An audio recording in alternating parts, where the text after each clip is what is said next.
Bonsoir Tristan Cabellio, merci d'être avec nous en direct sur RT France. L'information du jour, Donald Trump qui finalement donne son feu vert pour la transition avec Joe Biden. L'échec de ses recours en justice et la validation du résultat en Pennsylvanie et dans l'État du Michigan l'ont obligé à céder. C'est l'analyse qu'on peut en tirer aujourd'hui ? Oui, tout à fait. Et donc, il y avait à peu près 25 recours en justice de la part de Trump. Je crois qu'il n'y en a qu'un seul qui a été jusqu'au bout. Il y en a 24 qui ont été rejetés. Donc là, on peut vraiment dire que l'administration Trump n'avait pas du tout de preuves à fournir aux juges, et particulièrement d'ailleurs aux gouverneurs. Même les républicains donc n'ont pas accepté ces recours en justice. Il n'y a vraiment plus aucun recours pour Trump dans cette élection. Maintenant, donc la transition est effectuée. Emily Murphy a signé la lettre. Et donc la transition est en marche. Alors néanmoins, Donald Trump ne veut pas reconnaître sa défaite. Vous arrivez à expliquer cette stratégie du président sortant ? Oui, tout à fait. Alors, Donald Trump ne veut pas accepter sa défaite, ne veut pas dire sa défaite. Il semblerait, la rumeur qui court ici à Washington, c'est qu'il est déjà sur le coup d'après. Donc, il tenterait de ne pas venir à l'inauguration et il est déjà en train de former une chaîne de télévision qui va s'appeler Trump Network et qui sera certainement lancée dans les tout prochains mois. Donc, Donald Trump pense déjà à sa reconversion et je crois que c'est vraiment un coup marketing, un coup de relations publiques très important pour lui de ne pas concéder cette élection. Sa reconversion, ça veut dire un retour sur le devant de la scène politique dans 4 ans ? Alors, il est tout à fait possible que Donald Trump revienne dans 4 ans, puisque sa base est très très forte. Le Parti républicain est très ancré dans le Trumpisme. C'est quelqu'un qui, quand même, ne l'oublions pas, a eu le plus... C'est le candidat sortant républicain qui a eu le plus de voix dans une élection. Donc, c'est quelqu'un de très très fort dans le Parti républicain. Et il y a tant à penser qu'avec sa chaîne, donc Trump Network, il puisse là aussi agrandir sa base et critiquer le mandat de Biden, comme il commence déjà à le faire aujourd'hui. Alors, Joe Biden, de son côté, a commencé à présenter son gouvernement. Comment sont accueillis les premiers noms par les Américains ? Alors, ils sont assez bien accueillis. Ce sont des gens qui nous sont présentés comme compétents, pragmatiques, centristes. Puis j'ai envie de dire, en fait, Joe Biden, eh bien, il met en marche son programme. Et son programme, c'était quoi ? C'était Build Back Better. Alors là, on est dans la période un peu Build Back, c'est-à-dire qu'il reconstruit, et il le reconstruit vraiment à l'identique des années Obama. Donc, ce sont vraiment des nominations qui auraient pu être faites sous Obama ou sous le mandat d'Hillary Clinton si elle avait été élue. Ce sont vraiment des anciens démocrates, des gens qu'on voit depuis 30 ans dans les allées du pouvoir à Washington. Je pense qu'il y a vraiment 2 problèmes là pour les Américains. C'est que, on nous vend ces gens comme étant des pragmatiques. Or, sont quand même des idéologues de l'interventionnisme américain, du néolibéralisme. Et puis surtout, on nous dit qu'ils sont très compétents. Or, les Américains ne s'y trompent pas. Ce sont des gens qui, pendant 30 ans, 40 ans, ont été constamment, j'ai même envie de dire avec acharnement, du mauvais côté de l'histoire, pour la guerre en Irak, pour la guerre en Afghanistan, pour le bombardement de la Libye, etc., etc.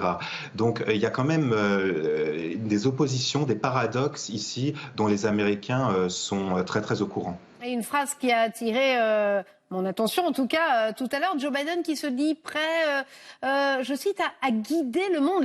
Enfin, pas Joe Biden, mais les États-Unis sont presque prêts à guider le monde. Comment doit-on interpréter cette remarque pour le moins un petit peu étonnante ? On parle d'ingérence partout.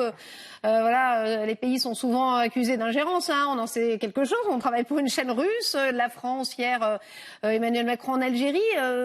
Les Américains prêts à guider le monde. Ça veut dire quoi ? Ah, ça, c'est pas très surprenant en fait, parce que quand même Anthony donc Blinken et toute l'administration qui a été en fait nommée jusqu'ici, ce sont des interventionnismes. Ce sont des interventionnistes, c'est des gens qui ont été tout le temps pendant 30 ans pour l'interventionnisme américain. Alors là, je crois que puisque la dernière fois qu'ils ont été au pouvoir, c'était quand même sous les années Obama, donc un monde qui était vraiment très différent. Je crois qu'ils n'ont pas encore agencé ou updaté, comme on dit ici aux États-Unis, leur logiciel politique. Et je crois qu'il va y avoir quand même des réveils qui vont être très brutaux pour eux, puisque les États-Unis ne sont plus le grand pouvoir qu'ils étaient, ne serait-ce qu'il y a 4 ou 8 ans. Justement, comment ça va? C'était ma prochaine question. Comment ça va se passer dans ce contexte, notamment les rapports avec des pays comme la Chine, quand on voit effectivement ce type de sortie de la part de Joe Biden? Tout à fait. Alors le focus de Anthony Blinken, c'est la Chine, et il l'a dit encore hier, hein, c'est-à-dire qu'il croit, et là encore c'est quand même un logiciel qui est quand même tout à fait dépassé, il croit vraiment que les États-Unis, en tant que grande démocratie, doivent montrer le chemin. C'est quelque chose qu'il faut quand même lui donner ce crédit, Donald Trump avait quand même arrêté de faire.